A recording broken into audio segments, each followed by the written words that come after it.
Bismillahirrahmanirrahim. Assalamualaikum warahmatullahi wabarakatuh. Innal hamdalillah nahmaduhu wa nasta'inuhu wa nastaghfiruh wa na'udzu billahi min syururi anfusina wa min sayyiati a'malina. May yahdihillahu fala mudilla lahu wa may yudlil fala hadiya lahu. Asyhadu an la ilaha illallah wahdahu la syarika lahu wa asyhadu anna Muhammadan abduhu wa rasuluh. Wa laqad qala Allah ta'ala fil Qur'anil 'azim, ya ayyuhalladzina amanu taqullaha haqqa tuqatih wa la tamutunna illa wa antum muslimun. Wa ba'd, rabbi shrah sadri wa yassir li amri wahlul 'uqdatam min lisani yafqahu qawli. Allahumma anfa'na bima 'allamtana wa 'allimna ma yanfa'una wa zidna 'ilma. Allahumma inna na'udzubika min zawali ni'matika wa fuj'ati niqmatika wa tahawuli afiyatika wa jami'i sakhatika. Allahumma inna na'udzubika min jahdil bala wa darakis syaqa wa su'il qada wa syamatatil a'da. Allahumma inna na'udzubika min adzabi jahannam wa min adzabil qabr wa min fitnatil mahya wal mamat wa min syarri fitnatil masihid dajjal. Ikhwani wa akhawati fid din, a'azani wa a'azakum Allah. Bapak dan Ibu yang dimuliakan oleh Allahu Jalla wa Ala, Majlis Ta'lim Masjid Nurul Islam yang sedalam lindungan dan penjagaan Allahu Jalla wa Ala, melanjutkan kajian kita, pembacaan kitab Sahihu Fadailul A'mal, kitab yang disusun oleh Syekh Mustafa Mahdi hafizahullah. Semoga Allah Jalla wa Ala selalu menjaga dan melindungi beliau. Kita masih membahas seputar bab yang kedua berkaitan dengan keutamaan berzikir. Kita masuk kepada pembahasan yang ketiga, yaitu fadailul istighfar, keutamaan beristighfar. Di sini Syekh hafizahullah, Syekh Mustafa Mahdi membawakan hadis qudsi. Hadis qudsi itu maknanya dari Allah Jalla wa Ala, sedangkan lafadznya, redaksinya dari Nabi kita Muhammad sallallahu alaihi wasallam. Beda dengan Al-Quran. Al-Quran itu makna dan lafadznya dari Allah Jalla Jalaluh. Disebutkan di dalam hadis Anas bin Malik radhiyallahu an, semoga Allah Jalla wa Ala meridhai beliau, qala, berkata, sami'tu Rasulullah sallallahu alaihi wasallam yaqul, aku telah mendengar Rasulullah sallallahu alaihi wasallam bersabda, qala Allah tabarak wa ta'ala, Allah yang maha suci lagi maha tinggi berfirman, ya ibna Adam, innaka ma da'awtani wa rajautani ghafartu laka ala ma kana fika wala ubali. Wahai anak keturunan Adam, wahai manusia, sesungguhnya jika engkau berdoa dan berharap kepadaku, niscaya aku akan mengampuni dosa-dosamu. Subhanallah, sekedar doa, sekedar meminta kepada Allah Jalla wa Ala, sekedar memohon kepada Allah Jalla wa Ala, fadilah dan keutamaannya adalah dosa-dosa kita terampuni. Dan kata Allah, aku tidak peduli ya dosa apa yang engkau pernah lakukan. Ya ibna Adam, law balaqat dhunubuka ana as-sama'i summa astaghfartani ghafartu laka wala ubali.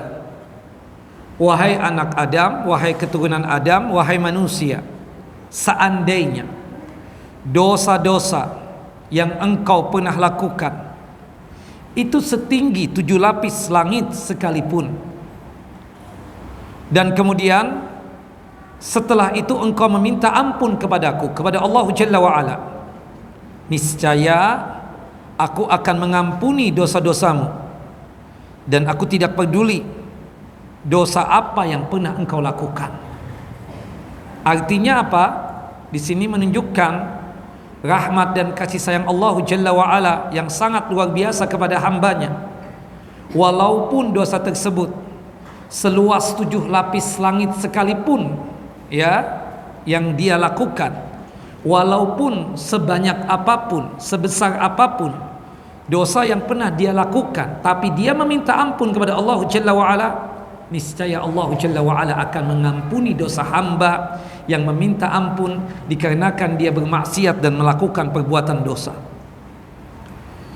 Ya ibna Adam, innaka law ataitani biqarabil ardi khataya summa laqitani la tushriku bi syai'an la ataituka biqarabiha maghfiratan.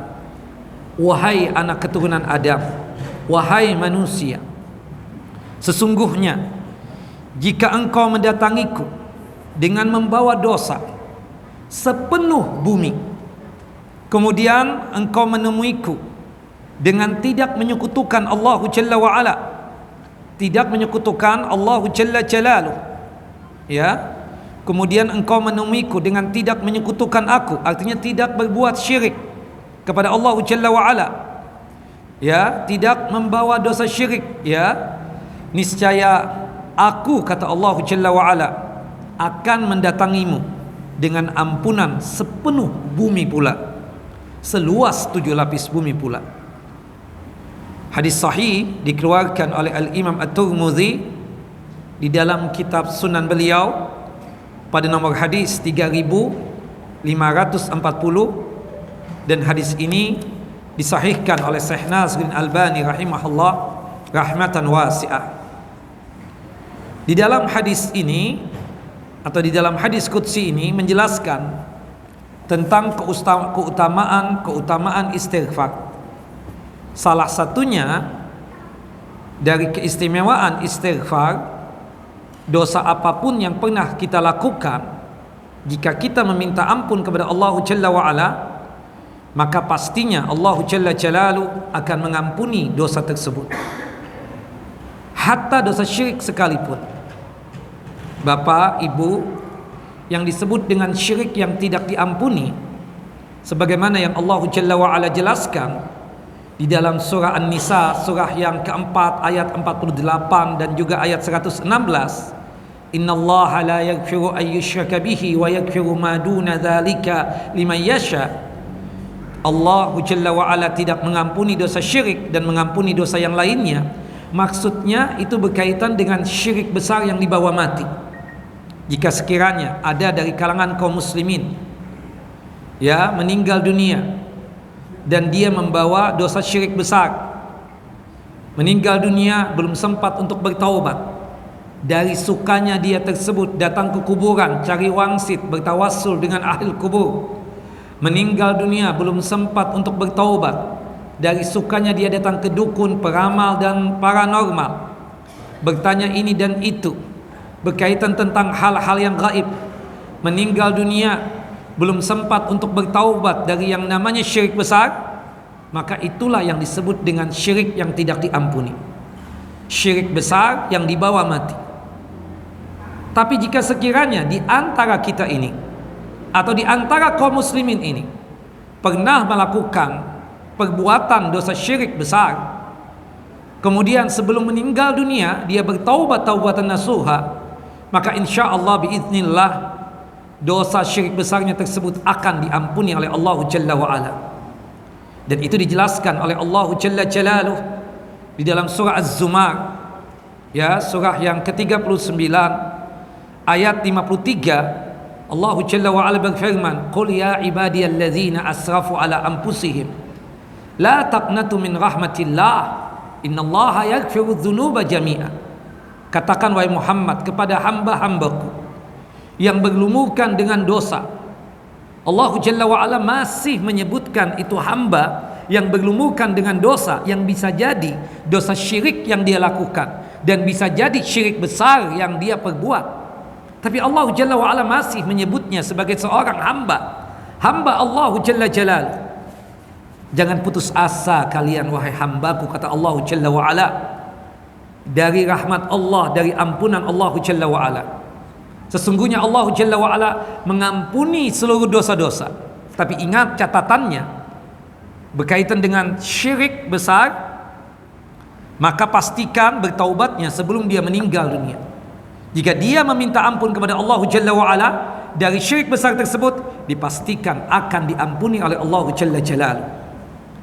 Adapun ungkapan Allah Jalla wa'ala dalam hadis qudsi ini, wahai manusia, wahai keturunan Adam, seandainya sekiranya kalian mendatangi aku, berjumpa dengan Allah Jalla wa'ala, membawa 7 lapis bumi isinya dosa, artinya dosa yang dia bawa itu sebesar 7 lapis bumi, sebanyak 7 lapis bumi, seluas 7 lapis bumi itu dosa yang dia bawa. Tapi dari dosa-dosa yang banyak tadi yang dia bawa, yang bahkan diistilahkan dengan istilah 7 lapis bumi tadi, tapi tidak membawa dosa syirik, maka Allah Jalla wa'ala akan mengampuni dosa-dosa dia tersebut dengan ampunan dosa seluas 7 lapis bumi pula. Ini maksudnya apa? Jika sekiranya dia meninggal dunia membawa syirik besar, itu tidak diampuni. Sedangkan dosa-dosa yang lainnya itu masih ada harapan untuk diampuni oleh Allah Jalla wa'ala. Makanya istilahnya kita, istilah yang diajarkan oleh Rasulullah SAW berkaitan tentang seseorang yang meninggal dunia dalam kondisi Islam, tapi dia berlumurkan dengan dosa, tapi bukan dosa syirik yang dia bawa mati, bukan syirik besar yang dia bawa mati, maka hukum di akhiratnya apa?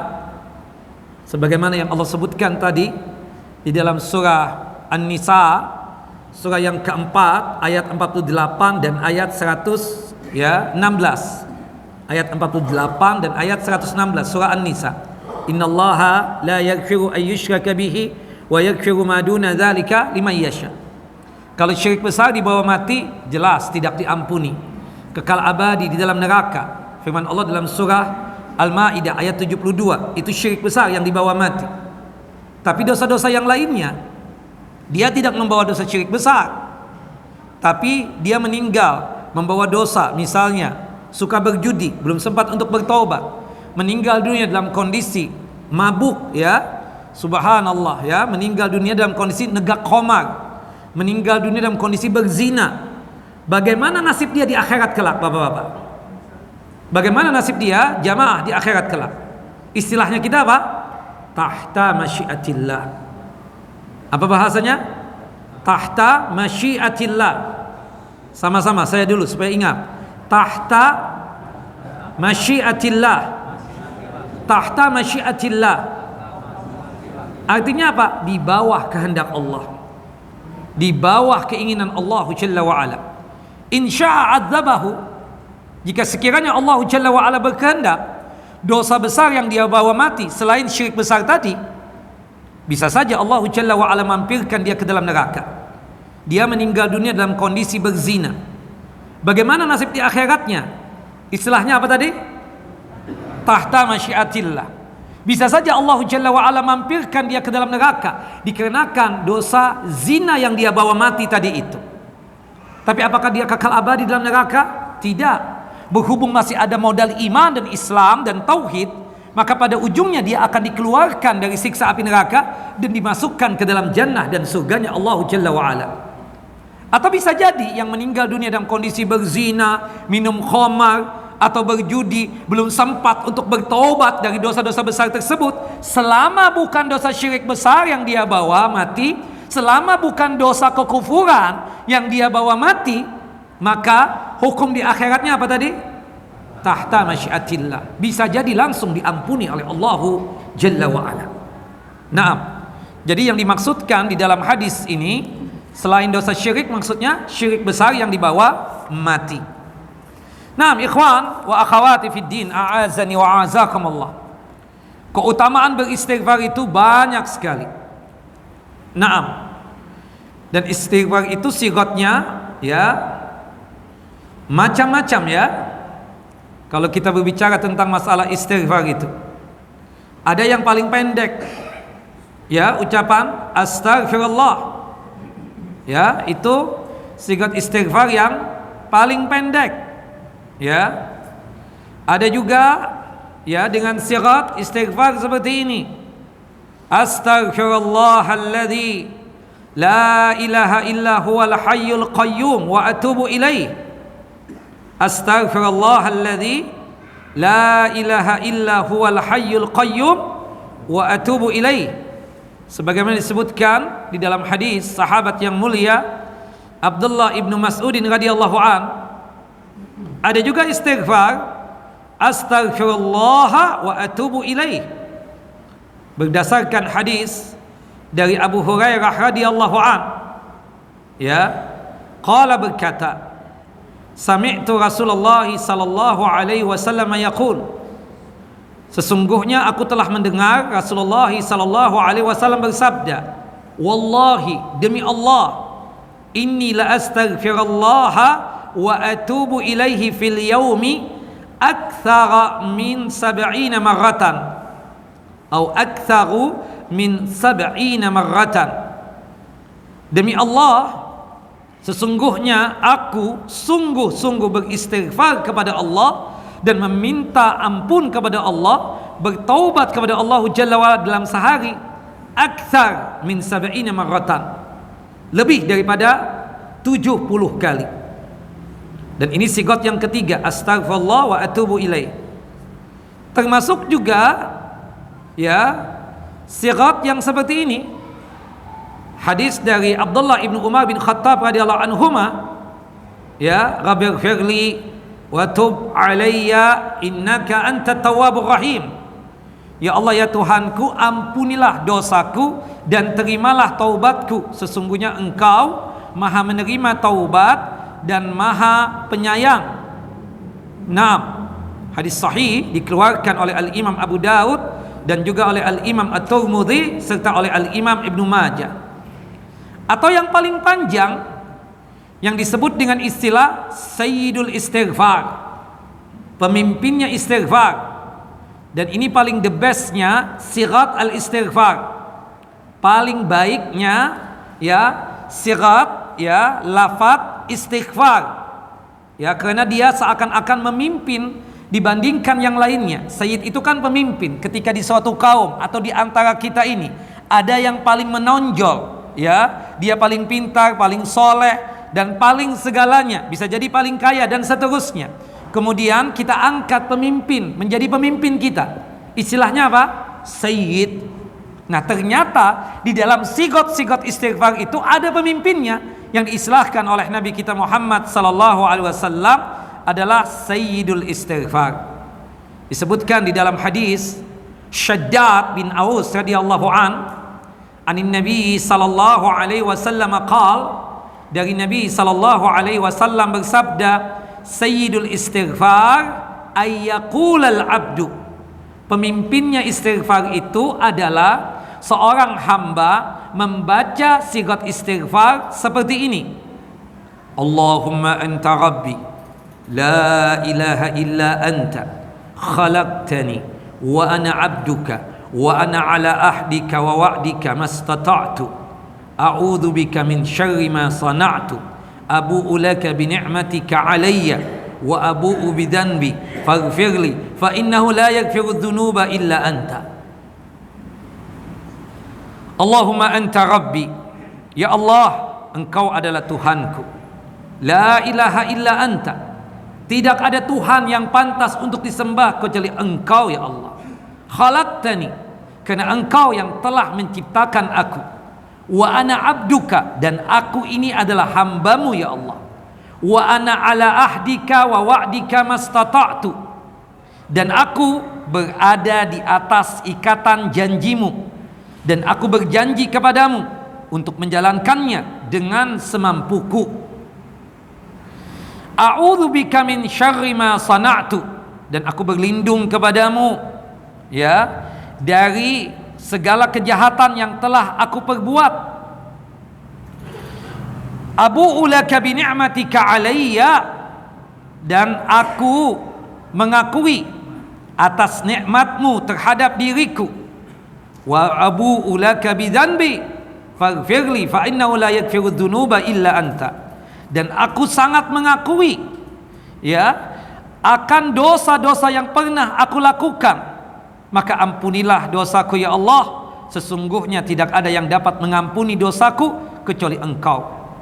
Hadis sahih dikeluarkan oleh Al-Imam Al-Bukhari, kemudian juga oleh Al-Imam An-Nasai, oleh Al-Imam Ibnu Hibban, oleh Al-Imam At-Tabrani, oleh Al-Imam Hakim, serta oleh Al-Imam Ahmad, dan juga oleh Al-Imam Al-Baghawi. Nah, kemudian keutamaannya apa? Kalau kita membaca Sayyidul Istighfar, dan ini berkaitan dengan keutamaan dari istighfar secara umum. Disebutkan oleh Nabi kita Muhammad sallallahu alaihi wasallam berkaitan dengan keutamaan dan keistimewaannya adalah sebagai berikut: man qalaha minan nahari mukinan biha famata min yaumihi qabla ayyumsiya fahuwa min ahlil jannah.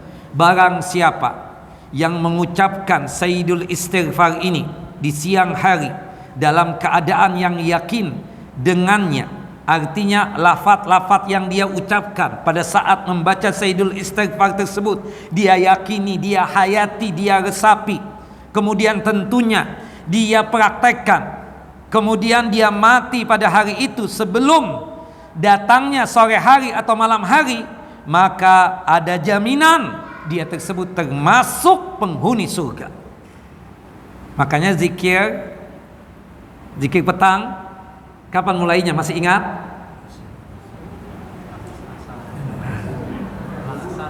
Para ulama berdebat, berikhtilaf, ada dua pendapat. Yang antum sebutkan itu pendapat siapa? Syekh Islam Ibnu Taimiyah dan murid beliau Al-Imam Ibnu Qayyim.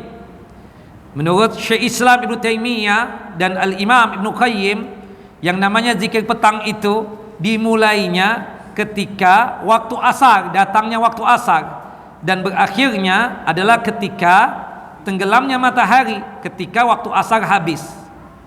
Beliau berdua rahimahumallah mengatakan zikir petang itu berkaitan dengan waktu asar, mulainya ketika datangnya waktu asar dan berakhirnya ketika waktu salat asar berakhir.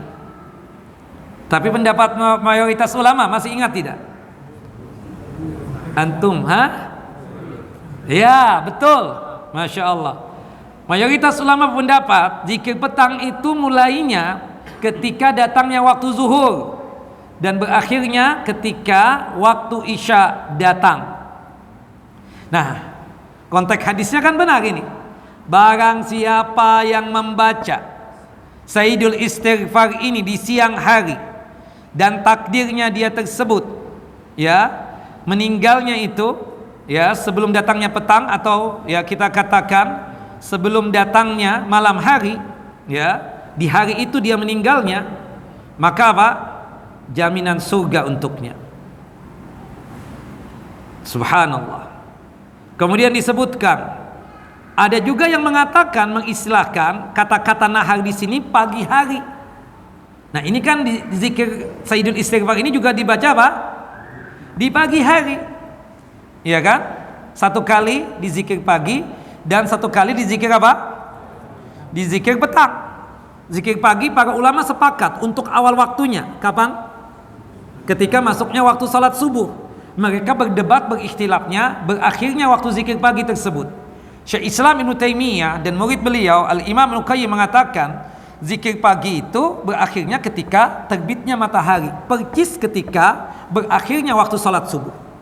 Jadi seakan-akan mereka berdua mengatakan, beliau berdua mengatakan bahwasanya zikir pagi itu ya berkaitan dengan waktu salat subuh. Waktu subuh hadir berarti mulailah berzikir pagi. Waktu salat subuh habis dengan terbitnya matahari, habis jugalah waktu zikir pagi tersebut. Tapi mayoritas ulama mengatakan zikir pagi itu berakhirnya kapan? Ketika masuknya waktu zuhur. Nah, seandainya dia membaca itu di zikir pagi, meninggalnya misalnya sebelum zuhur atau meninggalnya sebelum asar, ya kita katakan masuk juga konteks ini. Kalau seandainya ada yang mengatakan bahwasannya siang di situ maksudnya pagi hari berkaitan dengan zikir paginya, kemudian meninggal ketika sebelum asar misalnya atau sebelum maghrib, maka jaminan surga untuknya. Karena konteks yang lain disebutkan di sini, ya, wa man qalaha minal laili wa huwa muqinun biha famata qabla ayyusbiha fa huwa min ahlil jannah. Barang siapa yang membaca sayyidul istighfar itu di malam hari dalam keadaan dia yakin dengan apa yang terkandung di dalam sayyidul istighfar tersebut, kemudian dia meninggal dunia sebelum subuh, maka dia termasuk ya penghuni surga. Nah, ahsannya ya, zikir pagi kita baca 1 kali, zikir petang 1 kali, terlepas kapanpun kita meninggalnya. Jika kita meninggalnya ya sebelum asar kita katakan atau sebelum zuhur, insya Allah masuk bagian ini. Jika kita membaca itu ya di zikir petang misalnya, entah habis zuhur kita baca, entah habis asar kita baca, entah habis maghrib kita baca ya. Karena kan zikir petang itu waktunya panjang sampai ke isya. Ya, makanya dikatakan oleh Nabi di malam hari. Berarti menunjukkan zikir petang itu panjang sampai malam. Ya, bantahan kepada yang mengatakan zikir petang itu berakhirnya ketika apa? Tenggelam matahari, seperti itu. Maka kalau kita membaca ya sayyidul istighfar ini di malam hari sekalipun dan meninggal dunia sebelum subuh, maka insyaallah biiznillah dia termasuk penghuni surga. Ya, dan ini keutamaan puncak daripada kita beristighfar. Ya, keutamaan paling puncak beristighfar, yaitu apa? Jaminan surga. Maka oleh sebab itu ikhwan wa akhawati fid din, a'azani wa a'azakumullah, Bapak dan Ibu yang dimuliakan oleh Allah Jalla wa Ala, maka seyogyanya dan seharusnya tentunya kita rajin-rajin untuk apa? Beristighfar. Subhanallah. Nabi Muhammad SAW dalam hadis tadi menunjukkan bahwasanya beliau beristighfar lebih daripada 70 kali. Dalam riwayat yang lain 100 kali. Bahkan itu bukanlah apa? Kata sebagian ulama, itu bukan sebagai pembatas. Bisa jadi istighfarnya Nabi itu lebih daripada 100 kali. Wallahu a'lam bissawab. Nah, ikhwan wa akhawati fid din, a'azani wa a'azakumullah, Bapak dan Ibu yang dimuliakan oleh Allah Jalla wa Ala.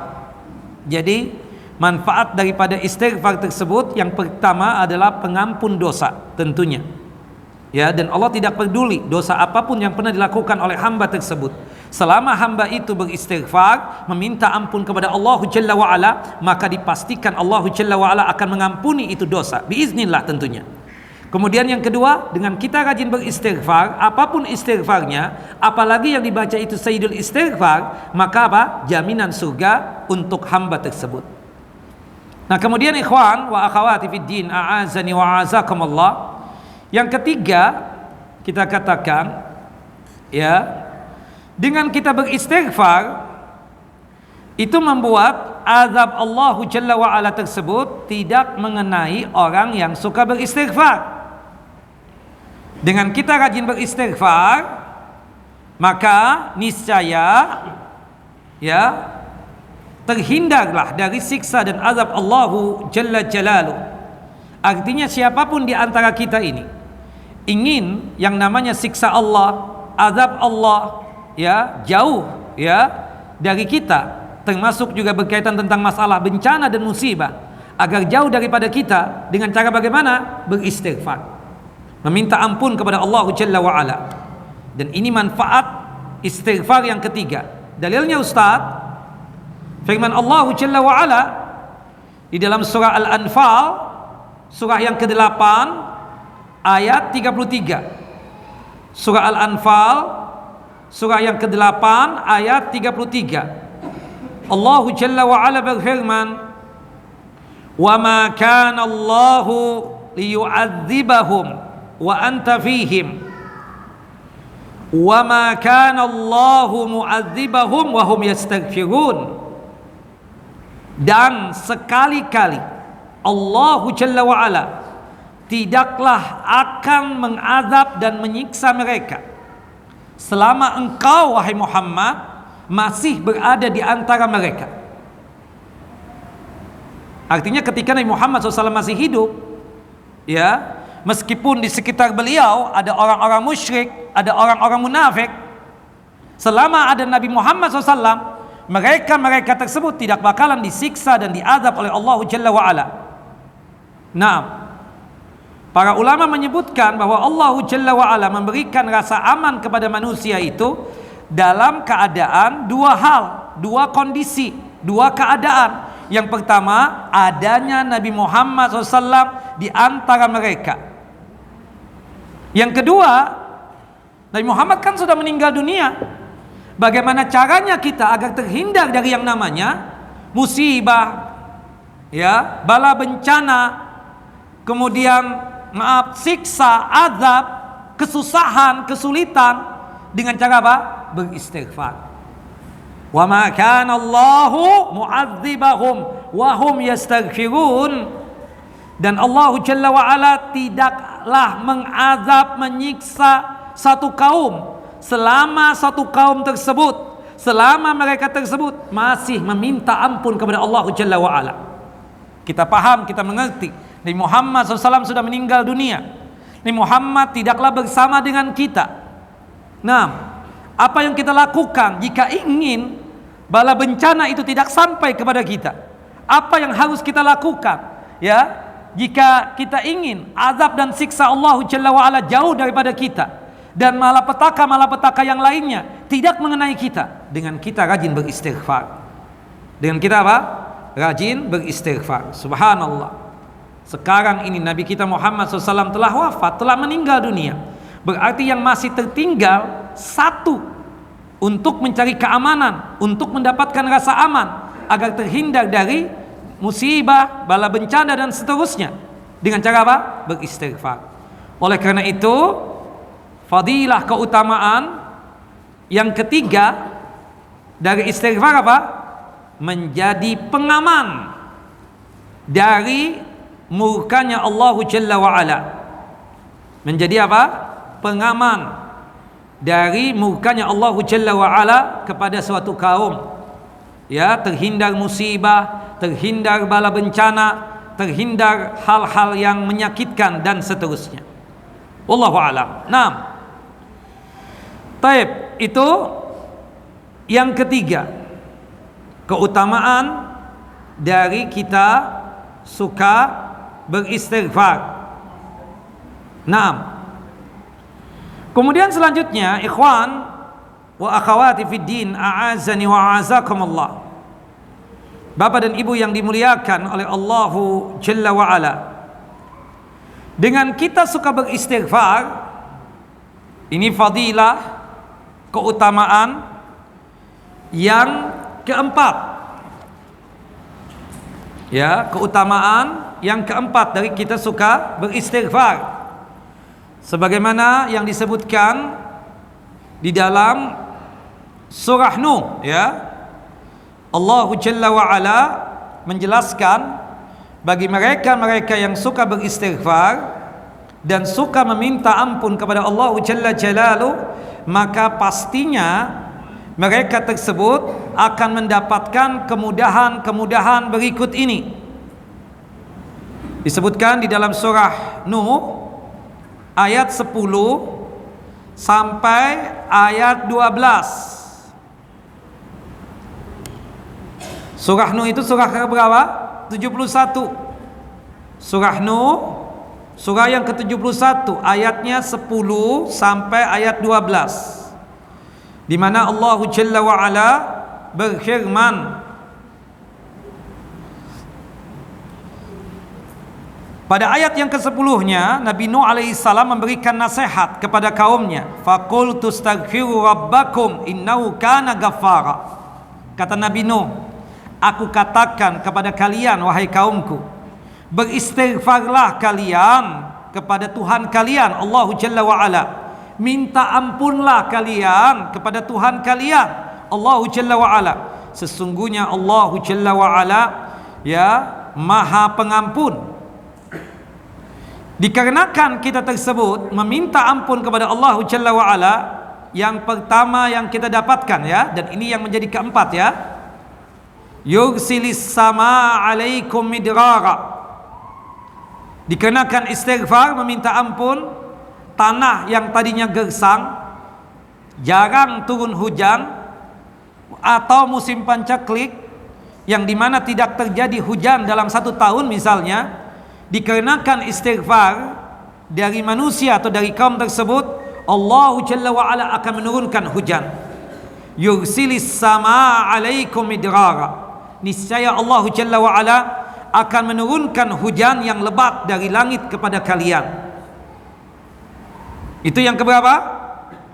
Keempat. Yang kelimanya, wa yumditkum bi amwalin. Yang kelima, dengan kalian rajin beristighfar, Allah Jalla wa'ala akan memperbanyak harta kalian, akan memperkaya kalian dengan rajin apa? Beristighfar. Kemudian yang keenam, dengan rajin beristighfar, wa banina wa yumditkum bi amwalin wa banin.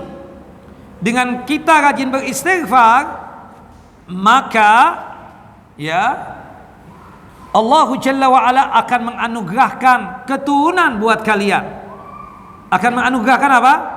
Rizki anak buat kalian. Kemudian yang keberapa? Ketujuh, dengan rajin beristighfar, wa yaj'al lakum jannati wa yaj'al lakum anhara. Ya, Allah Jalla wa'ala akan menyuburkan kebun-kebun kalian.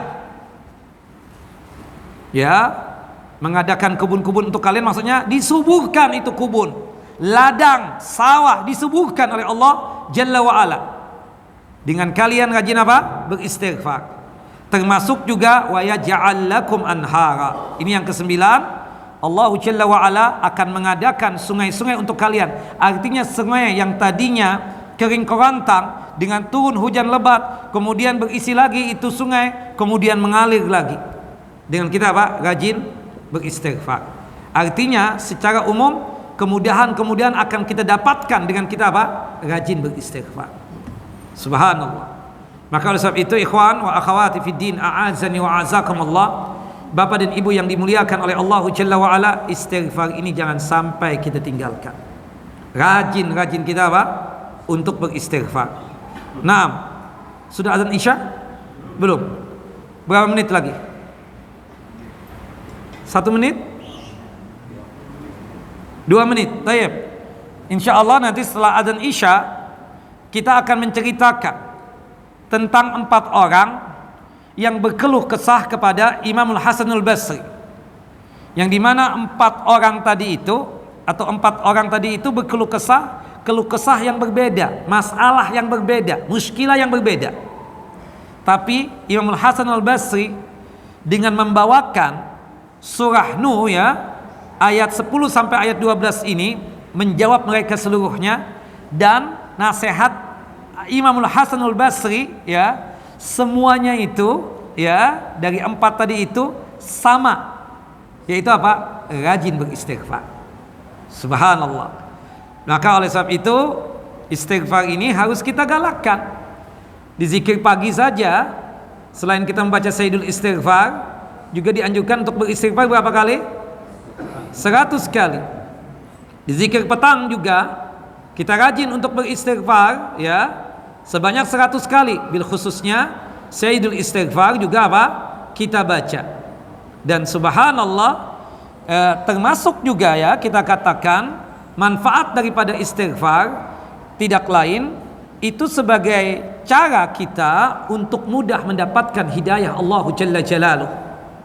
Kata Allah Jalla wa'ala dalam surah Thaha, surah yang ke-20 ayat 82, wa inni laghaffarun liman taba wa amana wa amila salihan summahtada.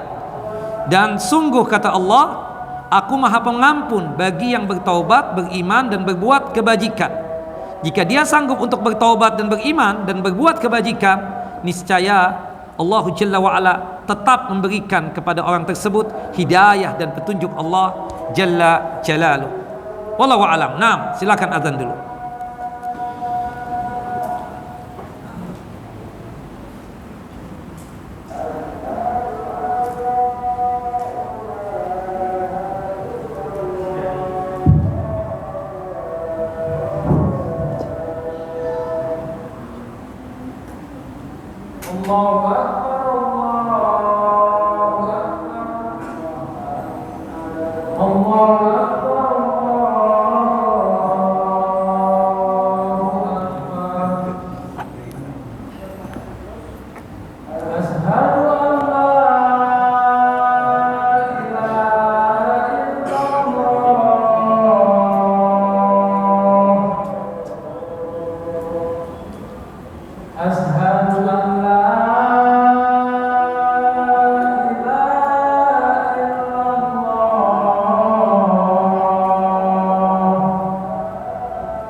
Tapi ikhwan wa akhwati fi din, a'azani wa a'azakum Allah. Berkaitan tentang manfaat istighfar, ya, banyak sekali ya. Salah satunya adalah berkaitan dengan kemudahan-kemudahan yang kita rasakan di dalam menjalankan kehidupan ini. Ya, Al-Imam Al-Hasan Al-Basri, ya, beliau pernah duduk-duduk di dalam masjid bersama para sahabatnya dan para murid-muridnya. Tiba-tiba ada seseorang yang datang menghampiri beliau, ya, menghampiri beliau, Imam Al-Hasan Al-Basri. Kemudian mengatakan, ya Imam, ya, atau panggilan beliau, ya Taqiyuddin, hujan belum juga turun. Ya, maksudnya kami dalam kondisi yang pancaklik sekarang ini, sehingga membuat, ya, kondisi dari tanah tempat kami berladang dan bersawah sangat susah untuk menumbuhkan tumbuh-tumbuhan. Mendengar perkataan tersebut, Imam Hasan Al-Basri memberikan nasihat kepada orang tersebut, ya akhi, perbanyaklah istighfar kepada Allah Jalla wa Ala. Kemudian datang lagi orang yang kedua, mengeluh kesah atau mengadukan keluh kesahnya kepada Al-Imam Hasan Al-Basri. Ya Imam, ya Taqiyuddin, aku ini sudah lama mengalami fakir miskin, penderitaan yang sangat parah dengan musibah fakir dan miskin ini. Apa yang harus aku lakukan agar aku bisa keluar dari kefakiran dan kemiskinanku? Kata Imam Hasan Al-Basri, perbanyaklah istighfar kepada Allah Jalla wa Ala. Perbanyaklah minta ampun kepada Allah Jalla Jalaluhu. Subhanallah, tidak berselang lama Al-Imam dengan murid-murid beliau dan sahabat-sahabat beliau masih duduk di masjid tersebut. Datang lagi seseorang yang berkeluh kesah kepada Al-Imam Al-Hasan Al-Basri. Ya Imam, ya Taqiyuddin, istriku mandul, tidak bisa melahirkan anak. Apa yang harus aku lakukan supaya aku mudah untuk mendapatkan keturunan? Kata Imam Hasan Al-Basri, perbanyaklah istighfar kepada Allah Jalla wa'ala. Subhanallah, tak lama berselang itu juga datang lagi seseorang, subhanallah, berkeluh kesah lagi tentang keadaan dia, yang dimana dia tersebut gagal panen. Gagal apa? Gagal panen. Bedanya dengan orang yang pertama tadi, kondisinya itu tanah panceklik, gersang, tidak ada hujan. Bagaimana caranya supaya hujan cepat turun? Istighfar. Orang yang keempat ini keluh kesah, gagal panen, dikarenakan ya ada kondisi yang dia dapatkan, hasil bumi tersebut tidak baik. Maka Imam Hasan Al-Basri kemudian menyuruh dia apa? Perbanyak istighfar kepada Allah Jalla wa'ala. Subhanallah, sahib-sahibnya yang ada di situ, teman-temannya Imam Hasan Al-Basri ya, yang ada masih di situ. Ya akhi, ya imam, ya syekh, ya antum kenapa setiap kali ada yang datang meminta nasihat kepada antum? Tadi datang 4 orang, keluh kesah tentang keadaannya dengan masalah yang berbeda, dengan muskilah yang berbeda. Satu, kondisi kampungnya yang tanahnya gersang, berharap ingin turun hujan, antum suruh dia untuk istighfar. Kemudian orang yang kedua berkeluh kesah tentang kondisi dia, yang dimana dia tersebut fakir, miskin, antum suruh dia juga beristighfar, banyak-banyak meminta ampun kepada Allah Jalla wa'ala. Orang yang ketiga keluh kesah, kondisi dia susah untuk mendapatkan keturunan, antum suruh juga dia rajin-rajin beristighfar, meminta ampun kepada Allah Jalla wa'ala. Orang yang keempat, seorang petani yang gagal panen, antum suruh juga ya mereka tersebut beristighfar. Al-Imam Hasan Basri tersenyum, kemudian mengatakan, subhanallah, ala tasma qaulallahi ta'ala, ala tasma'u qaulallahi ta'ala, apakah kalian tidak mendengar firman Allah Jalla wa'ala dalam surah Nuh, surah yang ke-71 ayat 10 sampai ayat 12. Surah Nuh, surah yang ke-71 ayat 10 sampai ayat 12. Faqultu astaghfiru rabbakum innahu kana ghaffara. Maka aku katakan kepada mereka, minta ampunlah kalian kepada Tuhan kalian, kepada Allah Jalla wa'ala. Sesungguhnya Allah Jalla wa'ala Maha Pengampun. Dikarenakan meminta ampun tadi apa? Subhanallah, yang pertama, yursilis sama alaikum midrara. Allah Jalla wa'ala menurunkan hujan begitu lebatnya.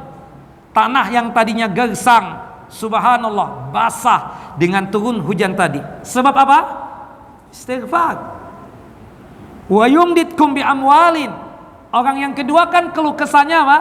Berkaitan dengan kefakiran, kemiskinan. Antum jamaah yang dimuliakan oleh Allah Jalla wa'ala, terutama buat bapak-bapak ini, ketika dalam bisnis antum ada kesusahan, kesulitan, atau dalam kerjaan antum ada muskilah, ya subhanallah, mencoba untuk mengapply ke kantor ini gagal, kemudian mencoba lagi untuk mendaftar di pekerjaan yang satu ditolak.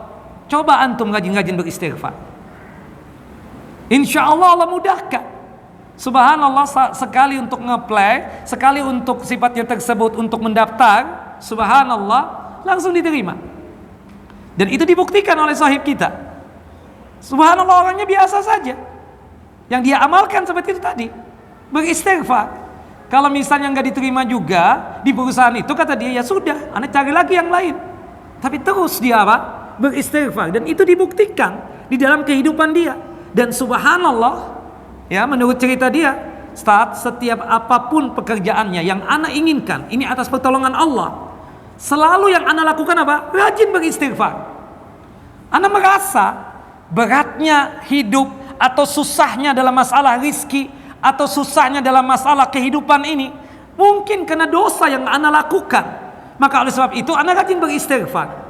Dan nasihatnya Hasanul Basri itu paten banget kata dia, dengan mengembalikan kepada firman Allah yang termaktub di dalam surah Nuh, surah yang ke-71 ayat 10 sampai ayat 12 tadi. Rajin beristighfar. Subhanallah. Ya, apa yang terjadi? Mudah dia untuk apa? Mendapatkan pekerjaan.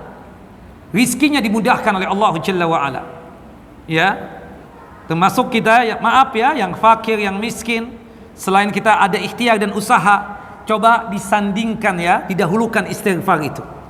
Meminta ampun kepada Allah Jalla wa Ala. Niscaya kefakiran kita, kemiskinan kita akan dihilangkan oleh Allah Jalla wa Ala. Termasuk yang susah punya anak tadi. Dan ini terbukti juga dengan cerita-cerita masyayikh. Salah satunya ada pasangan suami istri, dua-duanya sehat, alhamdulillah. Sudah 10 tahun berumah tangga. Sudah general check up bahkan. Ya. Dia keluh kesah dengan seorang syekh. Ketika sudah general check up tersebut, istrinya pasrah saja. Ya, ternyata dua-duanya sehat, tapi memang qadar Allah belum ada rizkinya. Belum ada apa? Rizkinya. Apalagi kalau melihat cerita yang dikeluh kesahkan oleh orang yang ada di zaman Hasanul Basri, istrinya mandul malah. Menurut dia mandul. Tapi disuruh apa? Rajin beristighfar. Dan menurut satu riwayat cerita ya, bahwasanya orang tersebut ujungnya apa? Mendapatkan anak dari istri yang sama, yang dia tuduhkan istrinya itu mandul. Ternyata apa? Allah anugerahkan ya seorang anak. Dan subhanallah, yang kejadian di zaman sekarang ini ada pasangan suami istri susah untuk punya anak, sampai istrinya sudah give up aja, menyerah. Abang monggo silahkan, kalau buka pos kedua silahkan. Ya, Anda nggak bayangkan kalau antum diomongkan istri antum seperti itu, nggak nunggu besok malam ini antum berkeliaran sudah seperti itu. Wallahu a'lam. Ya. Nah, tapi ini laki-laki gentle, aku nggak mau. Aku menjaga hatimu kata dia. Subhanallah. Enggak, udah aku ikhlas. Kalau perlu aku yang carikan kata dia. Subhanallah. Enggak. Begini saja kata suaminya. Ya, kita datang ke syekh, kita minta nasihat dari beliau. Ada seorang syekh yang mereka datangi, kemudian bercerita tentang keadaan mereka tersebut. Akhirnya syekh itu mengajarkan doa, di antaranya doa siapa? Nabi Ibrahim, Rabbi habli minas salihin, termasuk doanya Nabi Zakaria alaihi salam ya. Ya, berkaitan tentang permohonan minta anak. Termasuk kata beliau kepada pasangan ini, kalian berdua tolong rajin-rajin beristighfar. Rajin-rajin beristighfar. Subhanallah, unlimited, tanpa batas kata beliau. Subhanallah, mengamalkan doa dari Nabi Ibrahim, termasuk doa Nabi Zakaria, termasuk rajin beristighfar. Suaminya rajin beristighfar, istrinya rajin beristighfar. 2 tahun setelah itu datang lagi ke syekh tersebut, sudah menggendong bayi. Subhanallah, Allahu akbar. Nah, terakhir termasuk orang yang gagal panen tadi, disuruh untuk apa? Istighfar juga. Nah, kita Bapak Ibu, ada satu hal yang harus kita pahami ketika susahnya hidup kita. Mungkin ada dosa yang kita lakukan, kenapa ya ini mentok, ini juga gagal, kenapa ya? Mungkin kita kurang istighfar. Coba sekarang ini lestarikan yang namanya istighfar itu. Antum Bapak, antum ya jamaah ya, kemudian Bapak dan Ibu, jangan merasa pede seakan-akan seperti orang suci, nggak ada khilaf dan salah. Kita semua ini punya potensi melakukan khilaf dan salah, bahkan dosa. Kullu bani Adam khata'un wa khairul khata'ina at-tawwabun. Ya, nggak ustadz, nggak murid, nggak guru, nggak murid, ya, nggak guru, nggak santri, sama punya potensi melakukan perbuatan dosa. Siapapun dia, tidak ada dari kita ini yang maksum, tidak ada di antara kita ini yang jauh daripada dosa. Kita ini semua punya potensi melakukan perbuatan dosa. Jangan sampai dalam satu hari antum itu tidak mengucapkan kata istighfar. Jangan kita sombong di hadapan Allah Jalla wa'ala. Wallahi, dengan istighfarnya kita kepada Allah Jalla wa'ala, segala apapun urusannya, segala apapun perkaranya akan dimudahkan oleh Allah Jalla wa'ala. Dan subhanallah, salah satu juga keistimewaan dan keutamaan daripada istighfar tersebut, beningnya hati kita, bersihnya hati kita. Maaf ya jamaah, orang yang maaf suka hasut, suka iri dengki, suudzon dengan orang, berburuk sangka dengan orang lain. Hatinya kotor. Kenapa hatinya kotor? Jarang istighfar, jarang minta ampun kepada Allah Jalla wa'ala. Dan selanjutnya, kalau kita rajin untuk beristighfar, insya Allah lisan kita ini lembut, sikap kita ini betul-betul berakhlak yang mulia. Antum lihat ada orang yang kasar, kadang omongannya selalu menyelekit, ya, setiap kosakata yang dia keluarkan dari lisannya langsung membuat hati kita ini tidak enak, membuat pikiran kita itu jadi apa? Jadi sakit. Kenapa? Akibat ulah dia tersebut mengucapkan kata-kata yang tidak bagus. Bisa jadi orang yang seperti itu apa? Jarang istighfar. Jarang apa? Jarang istighfar. Orang yang suka beristighfar, subhanallah, itu mendatangkan sikap lemah lembut dan baik tutur katanya. Ya, siapa yang ingin agar Allah Jalla wa'ala memperlakukannya dengan lemah lembut, maka dia harus senantiasa bersama Allah Jalla wa'ala dengan cara apa? Beristighfar. Istighfar dapat menjadikan seseorang hamba jadi lemah lembut, ya, baik tutur katanya ataupun sikapnya. Nah, makanya antum yang sering kasar dengan istri antum muhasabah, introspeksi diri. Antum yang sering kasar dengan anak-anak antum ini, jangan-jangan antum itu kurang istighfar. Kasar banget sama orang, ketus omongan. Subhanallah, bukan jutek lagi, ketus. Menyakitkan kosakata yang selalu dikeluarkan dari lisannya. Mungkin kenapa? Subhanallah, jarang istighfar. Di antara kita ini Masya Allah salat berjamaah nggak ketinggalan, bukan begitu? Baca Quran juga luar biasa. Tapi kadang di antara kita merasa banyak beramal sehingga membuat kita merasa suci. Dan oleh sebab itu, karena merasa suci, jauh dari yang namanya mengucapkan astagfirullah wa atubu ilaih. Padahal Nabi Muhammad yang jelas-jelas suci, yang jelas-jelas jauh dari dosa, yang jelas-jelas ada jaminan surga, setiap harinya beristighfar lebih daripada 70 kali, bahkan lebih daripada 100 kali. Keke dengan kita. Gimana dengan kita ini? Kita ini merasa kepedean, seakan-akan dengan kita sudah menyumbang sekian, kita sudah bersih. Dengan kita melaksanakan salat ini, merasa kita jauh dari namanya azab dan siksa Allah. Kita sudah melakukan perbuatan ini, perbuatan itu yang dianggap baik oleh masyarakat kita, dianggap kita tersebut seakan-akan seperti manusia yang tidak ada salahnya dan tidak ada dosanya. Wal iyadzu billah, abadan. Ya, terus praktekkan istighfar tersebut. Itu yang memudahkan urusan kita. Termasuk nih, maaf, poin yang paling penting yang perlu kita ingatkan kepada siapapun, ana, antum, dia, ustadz, ya, santri dan seterusnya. Kalau seandainya ada yang kasar betul omongannya, ya, yang memang mukanya itu subhanallah sudah menakutkan dan seram, dibikin seram lagi. Kenapa? Karena nggak lembutnya hati dia tersebut. Kosakata yang keluar sadis, menyakitkan. Salah satu sebabnya apa kata para ulama? Dikarenakan dia jarang apa? Untuk beristighfar. Wallahu a'lam bissawab. Nah, ini kira yang bisa kita sampaikan pada kesempatan kali ini. Semoga Allah Jalla wa'ala selalu menganugerahkan kepada kita petunjuknya dan hidayahnya, sehingga kita mudah untuk melaksanakan perintah-perintah Allah dan sanggup untuk meninggalkan segala larangan-larangan Allah Jalla wa'ala.